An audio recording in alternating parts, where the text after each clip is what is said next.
क्या middle east में एक और बड़ा युद्ध शुरू होने वाला है? अमेरिका ने अचानक 3,000 मरीन सैनिकों को इमरजेंसी में भेजने का फैसला लिया है। विमान उड़ चुके हैं, हथियार लोड हो चुके हैं और रेगिस्तान में नया सैन्य कैंप तैयार हो रहा है। लेकिन सवाल यह है कि आखिर इतनी जल्दी यह ऑपरेशन क्यों शुरू किया गया? आइए समझते हैं पूरा मामला। अमेरिकी सैन्य कमांड ने हाल ही में एक बड़ा और अचानक फैसला लिया। फैसला यह था कि 3,000 मरीन सैनिकों को तुरंत मिडिल ईस्ट के बॉर्डर इलाके में भेजा जाएगा। यह आदेश इतना जरूरी था कि सेना ने हर उपलब्ध ट्रांसपोर्ट साधन का इस्तेमाल करना शुरू कर दिया।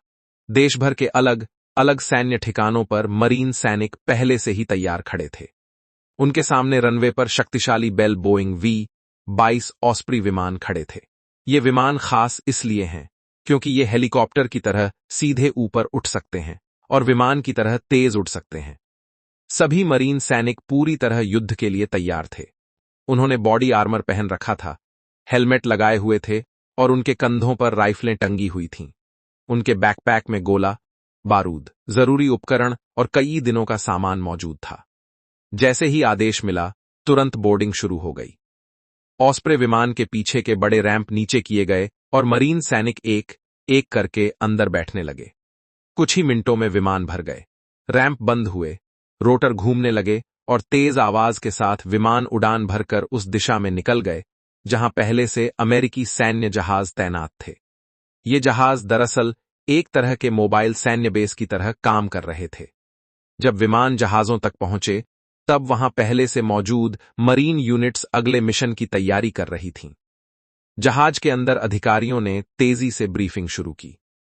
इस ब्रीफिंग में सैनिकों को बताया गया कि अगर जमीन पर स्थिति अचानक बदल जाए तो क्या करना है। उन्हें इमरजेंसी प्रक्रियाएं, लड़ाई के नियम और अलग अलग संभावित परिस्थितियों के लिए योजनाएं समझाई गईं। ब्रीफिंग खत्म होते ही सैनिक अपने अपने स्टेशनों पर पहुंच गए और हथियार तैयार करने लगे। गोला, बारूद के बड़े बक्से खोले गए, मैगजीन निकाली गईं और उनमें एक एक करके गोलियां भरी जाने लगीं। राइफलों की जांच की गई, पिस्टल लोड करके होल्स्टर में रखी गईं। अतिरिक्त मैगजीन सैनिकों के बुलेट प्रूफ जैकेट की पाउच में भर दी गईं। मशीन गन टीमों ने अपने भारी हथियार जोड़े, उन्हें बाइपॉड पर लगाया और टेस्ट करने लगे। जहाज पर हर सैनिक लगातार किसी न किसी काम में लगा हुआ था। कोई गोला, बारूद भर रहा था, कोई गियर चेक कर रहा था और कोई आदेश ले रहा था। इसी दौरान मरीन का पहला समूह मिडिल ईस्ट में अपने ड्रॉप पॉइंट पर पहुंच गया। ऑस्प्रे विमान धीरे धीरे रेगिस्तान में उतरे। जैसे ही रैंप खुले, सैनिक अपने उपकरणों के साथ तेजी से बाहर निकल आए। उनका पहला मिशन था एक अस्थायी सैन्य कैंप बनाना। यह कैंप आगे आने वाली सभी यूनिट्स के लिए एक स्टेजिंग बेस बनने वाला था। सबसे पहले सैनिकों ने विमान से सप्लाई क्रेट्स और बैग उतारे। इसके बाद उन्होंने कैमोफ्लाज नेटिंग लगानी शुरू की ताकि ऊपर से देखने पर कैंप की पहचान ना हो सके। फिर धूप और मौसम से बचाव के लिए तिरपाल और धातु के फ्रेम से अस्थायी शेल्टर बनाए गए। लेकिन असली काम अब शुरू हुआ। सैनिकों ने जमीन खोदनी शुरू कर दी।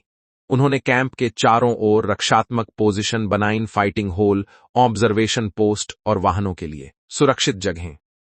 रेत से भरे सैंडबैग लगाए गए और फायरिंग के लिए साफ रास्ते बनाए गए।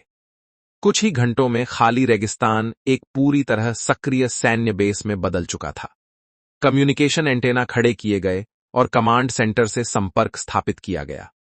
इस बीच समुद्र में तैनात जहाजों पर मरीन सैनिक लगातार अभ्यास कर रहे थे। ऊपरी डेक पर लाइव फायर ड्रिल चल रही थी। टारगेट लगाए गए थे और सैनिक बारी बारी से शूटिंग का अभ्यास कर रहे थे। वे अपने हथियारों की साइट और ऑप्टिक्स को भी ठीक कर रहे थे ताकि असली ऑपरेशन के समय निशाना बिल्कुल सटीक लगे। इसी समय अमेरिका के सैन्य बेस पर भारी लॉजिस्टिक ऑपरेशन चल रहा था। रनवे पर फोर्कलिफ्ट और कार्गो लोडर लगातार काम कर रहे थे।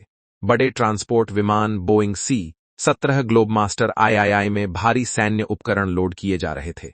इन विमानों में आर्मर्ड व्हीकल्स, गोला, बारूद, मोर्टार, शेल, ग्रेनेड और एंटी टैंक मिसाइल भरी जा रही थीं।